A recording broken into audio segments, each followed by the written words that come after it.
thing that I remember the most about you is you listening and never getting in trouble for talking to you about anything.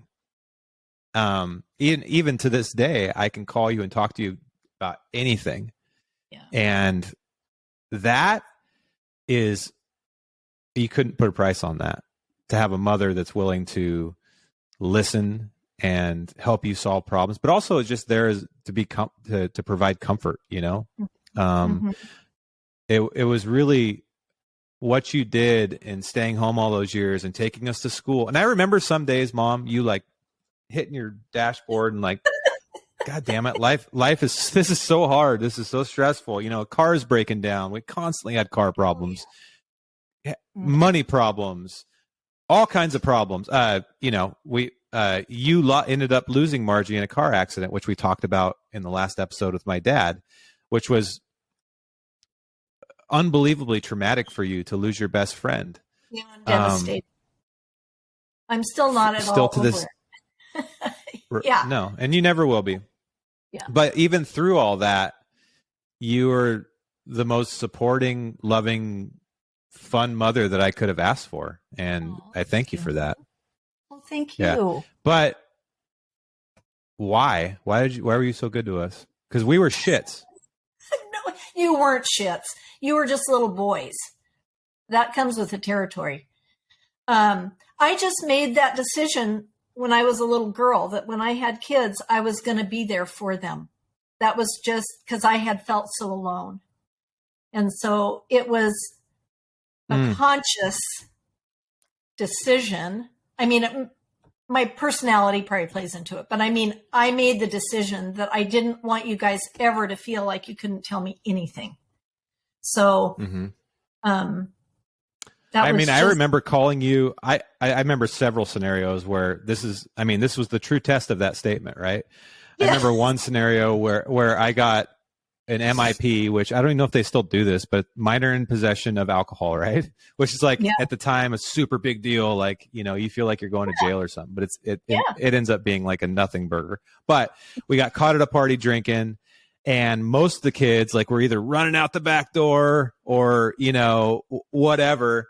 I just remember like the cop coming in and I'm like, all right, whatever. I picked up the phone. I called my mom and I said, I just got an MIP and I need to go home. And you guys came and got me. And I was in trouble. Like, it wasn't like you didn't care, but I wasn't scared to call you.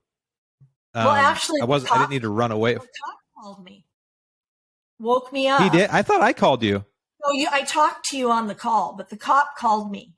And he said, gotcha. All the other kids ran, but David didn't. Yeah. And he told me to call you. It was like, wasn't it like 1 or 2 in the morning?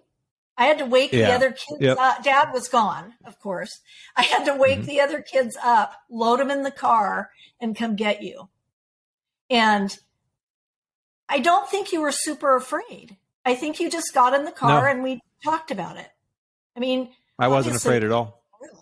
But I knew you guys were I was embarrassed. Stuff. Mostly I was embarrassed because of a couple things. One, I was there with my 2 best friends at the time, which were on the football team, and homecoming was the next week. That could have been a problem. And it was a problem. They didn't get to play. And then 2, where we had that party was at one of my teacher's house.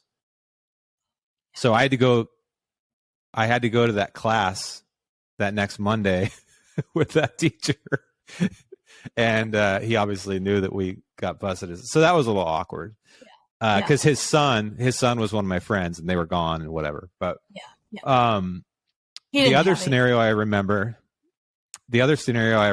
and I don't think you realized at the time, maybe because you were in denial, but I've told you about this, I think.